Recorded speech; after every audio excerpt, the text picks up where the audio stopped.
Hi, I'm Abhishek, and this is Vibe, Disentangling Social Dynamics via Kinematics-Informed Variational Inference for Behavioral Emotion. Is the work we did on group emotion recognition.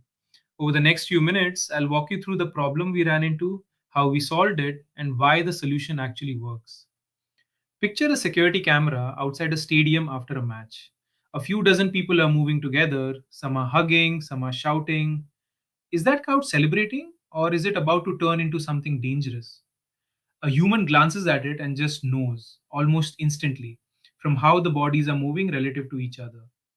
Teaching a machine to make that same judgment reliably and for the right reasons turns out to be a much harder problem than it looks. That's what this paper is about. Let's start with the problem. Reading the mood of a crowd sounds like a bigger version of ordinary emotion recognition. More faces, same idea. It isn't. And the gap between those two problems is really the entire motivation for this work. Most emotion recognition research is conducted in fairly controlled conditions. A single face looking into the camera, decent lighting, and little happening in the background. Group emotion recognition is different here, with real, messy, in the wild crowds outside a concert, people at a protest, a family in their living room.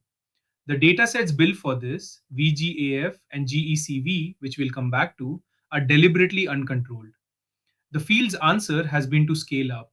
Hybrid CNN LSTM networks, cross modal attention, transformer fusion, all trained end to end on huge backbones like ResNet and VIT. But here's the problem, and is the reason this paper exists. These models are black boxes in some specific ways. They aren't learning what makes a crowd look happy or hostile. They're learning what correlates with the label in the training set. And lighting, background clutter, or camera angle can correlate just as easily as real human behavior. A model can post a good benchmark number by learning that sunlit outdoor footage tends to get labeled positive without ever once looking at how a person is holding their body. And that is shortcut learning. We can break that shortcut problem into three specific failure modes, and each one maps directly onto a piece of our solution. Keep these three in mind because we'll come back to each by name. The first one is entanglement. A standard encoder's internal representation mixes together the signal you actually want, that is the behavior, with nuisance factors like lighting and camera motion. Is the visual equivalent of trying to isolate one friend's voice in a recording that also captured traffic, a bar in the background, and someone else's music. Left alone, a network will always grab whichever signal is easiest to fit, and background noise is almost always easier to fit than genuine behavior. Second is physical synchrony. There's real psychology behind this one. Synchronized movements are one of the strongest known indicators of how a group feels, and humans read them instinctively. Standard deep networks have no built in notion of this. At best, they might approximate it implicitly, inefficiently, buried somewhere in millions of parameters. The third piece is semantic grounding. A model can output positive and be statistically correct, while its internal representation has no connection to what positive actually means to a person. That's a dead end for interpretability. You can't audit the decision, you can't explain it, and you shouldn't trust it for anything as sensitive as surveillance. Entanglement, synchrony, grounding. Vibe is built to answer all three, not as an afterthought, but as the architecture itself. How do we solve it then? At a high level, Vibe treats the entire task as a causal pipeline rather than a feature fusion pipeline, with four phases, each with a single clearly defined job. Let's go through them one at a time. Before any of the clever parts happen, Vibe has to turn raw video into a usable signal. And it does that with four specialists, each responsible for one modality. First stream, Video MAE, analyzes the entire scene and compresses it into a single scene calibration token. We use this as background context kept deliberately separate from the people in the frame. A second stream, Dino V2, follows each individual person as their own short clip, what we call an agent tube, sampled at 6 Hz. That's plenty to capture how someone moves at a fraction of the cost of processing full 30 frames per second video. A third stream is for audio. Here, Hubert gives us a dense representation of features such as paralinguistic cues, pitch, energy, and tone, not the words themselves. And a fourth stream reads an automatically generated text description of the scene encoded with Roberta. That last one becomes an anchor later for grounding the model's understanding in actual language. The third piece we discussed earlier, four different views of the same 5 seconds of video. What happens once we combine them? It is here that phases 2 through 4 come in. Let's make synchrony concrete, since it's one of the more novel aspects of this work. For every tracked person, we compute velocity, which direction their body centroid is moving, frame to frame. Then, for every pair of people in the scene, we compare those velocity vectors with cosine similarity. Two people moving in the same direction score close to 1. Unrelated directions score close to 0. Someone pushing against the flow of the crowd scores close to -1. We chose cosine similarity over raw distance for a practical reason. It only cares about direction, not speed or distance from the camera. A person in the foreground and a tiny figure in the background can still register as moving together, which is exactly the behavior we want. Average the pairwise score across the whole crowd, mask out the padding and self-comparisons, and you get one number, gamma, bounded between -1 and +1. This becomes the crowd's physical cohesion score, and it directly controls how the transformer downstream pays attention. Now we tackle entanglement. Each person's raw visual tube passes through a variational information bottleneck, two parallel encoders that split the representation into two parts. One, said effective, is meant to capture genuine behavior. The other, said environmental, is meant to absorb everything else. We don't just hope this split happens on its own. An explicit orthogonality constraint mathematically forces the two representations apart, geometrically pushing them toward a right angle in the embedding space. This prevents information leakage from one vector to the other. But context still matters. A stadium and a classroom really do carry different baseline expectations. So said environmental gets reintroduced, but only as a conditioning signal. It modulates the effective representation through an affine transformation, without ever being allowed to determine the outcome directly. Getting that separation to hold during training takes two loss terms working together. The first is a standard KL divergence term from variational inference, pulling both latent distributions toward a simple Gaussian prior. In practice, it behaves like a noise filter. Any feature that's not predictive is pushed towards 0 and quietly dropped. The second is the orthogonality loss. We penalize the squared cosine similarity between the two representations directly, forcing them to be right-angled.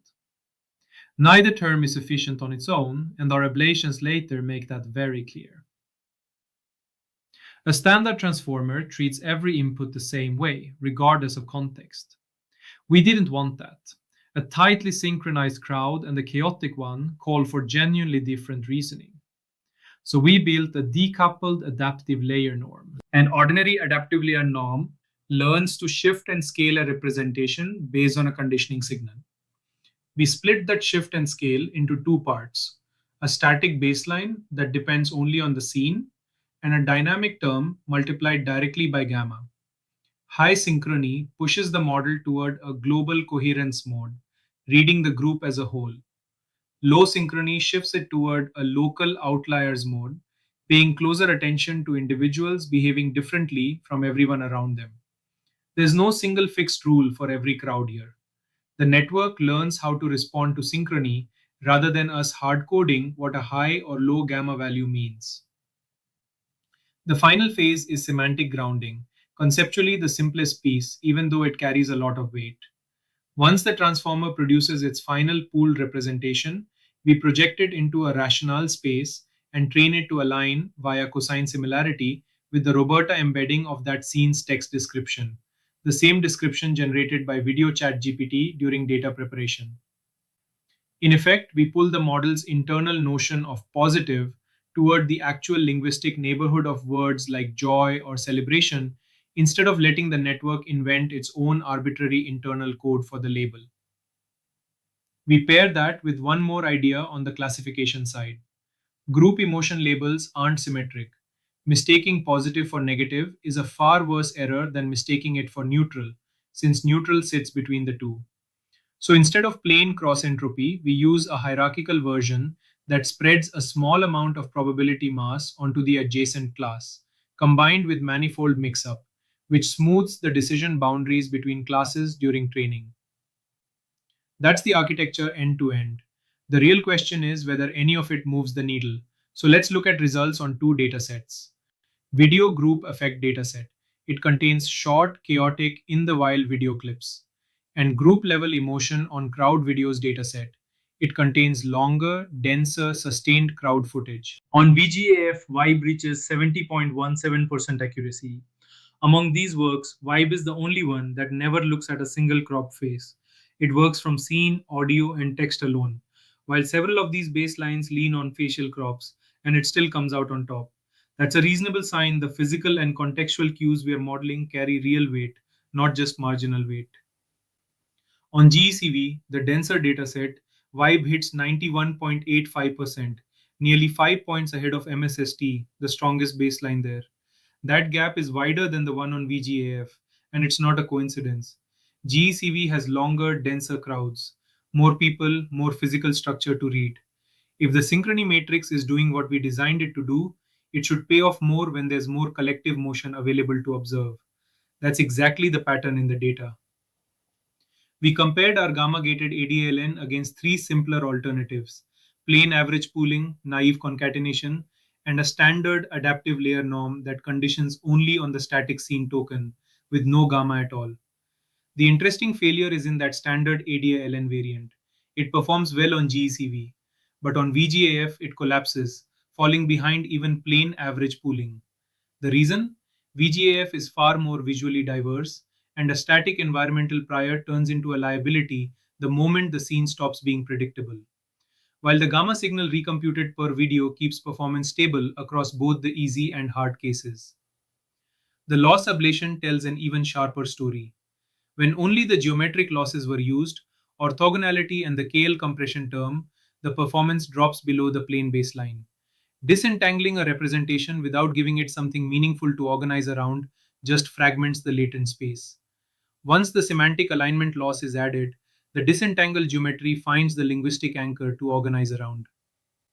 One practical design question: how many people should the model track per scene? We swept this from 3 up to 10, and accuracy peaks right at 8 on both datasets. If we push it to 10 on VGAF, accuracy drops because peripheral people who aren't really part of the group's emotional core start getting forced in as noise. GECV stays essentially flat even at higher counts. It's already a denser, more structured crowd, so there's less noise to reduce performance. So, to pull it together, Vibe's central idea is that group emotion isn't a pure pattern matching problem, it's a physical and causal one. Movement synchrony is a real, measurable signal, not something to leave for a network to figure out by accident. Disentangling behavior from background isn't optional if you want a model that generalizes. And grounding the result in language gives you something you can actually inspect rather than a number you're asked to trust blindly. Regarding the limitations, the model is sensitive to the crowd size parameter. Too many tracked agents in a dense scene introduce noise. Accuracy depends on reliable tracking, so heavy occlusion is a real failure mode. And because we sample at 6 Hz, to stay efficient, fast microexpressions can slip through entirely. If this was useful, there's more in the paper and appendix than I could fit here.